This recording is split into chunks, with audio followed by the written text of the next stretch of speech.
Assalamualaikum warahmatullahi wabarakatuh. Alhamdulillahirabbil alamin. Wabihi nasta'inu ala umuri dunya waddin. Wassalatu wassalamu ala asyrafil anbiya'i wal mursalin amma ba'du. Pertama-tama yang saya hormati yaitu Rektor Universitas Hasyim Asy'ari, yaitu Profesor Dr. Pak Bapak Haris Supratno, dan tak lupa kepada dosen kita yaitu Dr. Haji Hanifuddin MAG selaku dosen pembimbing Filsafat Pendidikan Islam. Saya Muhammad Alvan Rifal Azra ingin mempresentasikan dari hasil karya peta imajinasi saya yang nomor 3, yang dalam judul yaitu memahami hakikat manusia dalam hubungannya dengan pendidikan, manusia sebagai makhluk individu dan sosial, manusia tradisional dan modern, manusia dalam perspektif akli dan naklinya. Dalam bab ini banyak beberapa judul, diantaranya yaitu unsur-unsur pembentukan masyarakat, karakteristik masyarakat Islam, peran dan tanggung jawab masyarakat terhadap pendidikan umat Islam. Dan dalam bab tersebut banyak beberapa subbab yang harus ditata atau yang harus dikelola atau yang harus diperbincangkan dalam presentasi ini, yaitu poin-poin terpentingnya. Yang pertama yaitu unsur-unsur pembentukan masyarakat, yaitu manusia terdiri dari individu yang sering berinteraksi. Hal tersebut yaitu dilazimkan atau diharuskan kepada masyarakat atau kepada manusia atau kepada makhluk individu untuk berinteraksi satu sama lain. Agar apa? Agar tidak ada selisih atau kesalahpahaman yang sangat fatal pada peran individu lain atau peran diri kita sendiri. Hal ini tergantung oleh kita sendiri. Kita sendiri harus berinteraksi kepada orang lain dan orang lain akan menanggapi interaksi kita. Nah, hal tersebut diharuskan kepada manusia yaitu untuk saling berinteraksi. Agar apa? Agar tidak kesalahpahaman di antaranya. Dan yang kedua, interaksi sosial komunitas antara individu dan dalam masyarakat, dalam bermasyarakat, yaitu komunitas sosial atau berinteraksi komunitas sosial kepada masyarakat itu adalah salah satu hal terpenting dari unsur-unsur pembentukan masyarakat. Kenapa halnya tersebut disebut penting? Dalam artian orang-orang yang mempunyai organisasi atau orang-orang yang masuk kepada organisasi agar membimbing. Tujuannya diantaranya yaitu membimbing masyarakat individu untuk memajukan negara atau memajukan daerah wilayahnya masing-masing, dikarenakan ada interaksi, yaitu poin terpenting dari hal tersebut yaitu berinteraksi.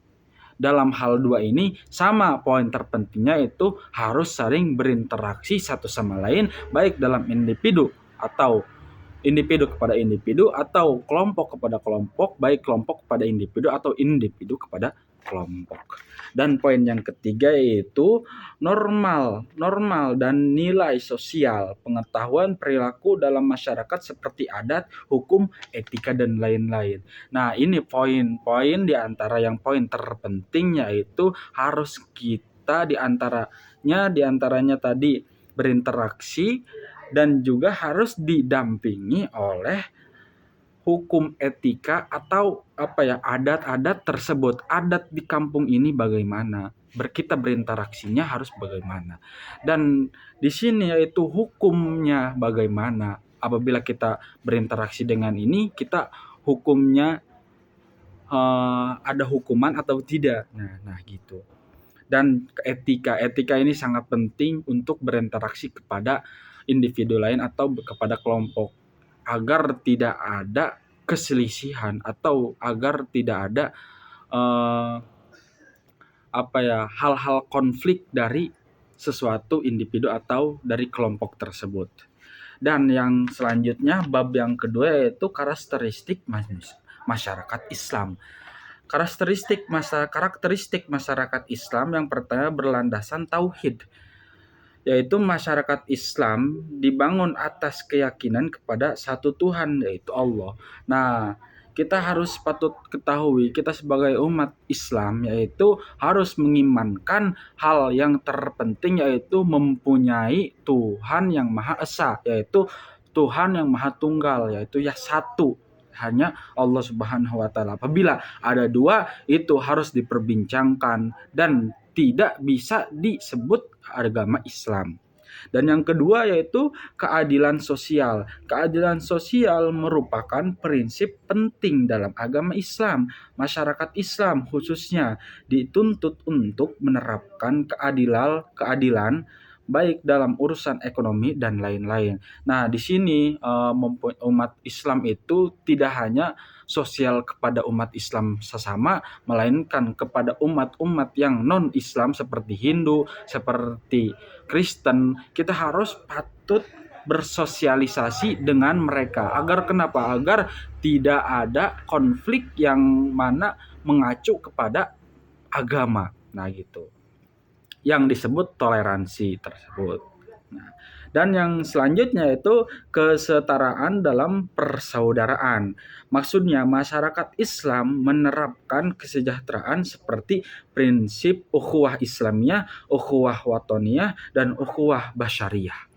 Nah, di sini yaitu di antara prinsip-prinsip Islam yang sering di kita diajarkan dalam Nahdlatul Ulama, yaitu ukhuwah Islamiyah, ukhuwah watoniyah, dan ukhuwah basyariyah. Ukhuwah Islamiyah yaitu kita sesama muslim adalah saling melengkapi satu sama lain, saling menyetarakan satu sama lain, saling persaudaraan satu sama lain dalam ukhuwah Islamiyah tersebut. Baik kita NU atau Muhammadiyah atau yang selain-lain organisasi kayak Persis atau apa kek. Nah, kita itu ukhuwah Islamiyah, saudara satu Islam. Nah, gitu. Dan yang kedua, ukhuwah watoniyah. Nah, ukhuwah watoniyah yaitu persaudaraan watoniyah dalam artian senegara atau sependuduk gitu. Walaupun agamanya non muslim atau agamanya Kristen atau bukan Islam ya, yang intinya nah kita itu harus ukhuwah, yaitu tetap saudara kita dalam rangka ukhuwah watoniyah. Dan yang ketiga yaitu ukhuwah basyariyah. Nah, ukhuwah basyariyah seperti kita lagi keluar negeri atau kemana-mana, kita ada orang yang butuh tolong kepada kita, kita menolong karena berdasarkan yaitu persaudaraan antara manusia. Nah, gitu.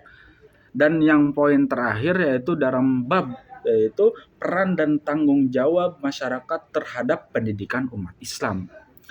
Di antaranya itu menyediakan sarana dan prasarana pendidikan seperti sekolah, madrasah, pesantren, dan perpustakaan. Nah, ini hal-hal terpenting dalam peran dan tanggung jawab masyarakat terhadap pendidikan umat Islam. Nah, ini diantaranya yaitu menyediakan sekolah seperti kalau basicnya Islam yaitu madrasah ibtidaiyah, kesananya madrasah tsanawiyah, kesananya juga madrasah aliyah, dan kesananya yaitu universitas Islam bisa. Nah, seperti madrasah atau pesantren, basic-basicnya pesantren. Nah, diantaranya yaitu peran tanggung jawab masyarakat terhadap agama Islam. Dan seterusnya yaitu mendorong generasi muda untuk menuntut ilmu. Nah, perlu kita ketahui yaitu menuntut ilmu yaitu ilal mahdi wa ilal lahdi. Tubul ilmu minal mahdi ilal lahdi. Nah, dari kita digendong sampai liang lahat itu dituntut untuk melaksanakan yang namanya belajar atau menuntut ilmu. Yang terakhir yaitu pembentuk lingkungan pendidikan Islam, mendidik melalui teladan, dan mengadakan kegiatan keagamaan. Nah, ini poin-poin terpenting dari memahami hakikat manusia dalam hubungannya dengan pendidikan, manusia sebagai makhluk individu dan sosial, manusia tradisional dan modern, manusia dan dalam perspektif akli dan nakli. Sekian dari saya. Apabila ada kesalahan mohon maaf, dan apabila ada penjelasan yang kurang tepat mohon maaf. Wallahul muwaffiq ila aqwamit thoriq. Wassalamualaikum warahmatullahi wabarakatuh.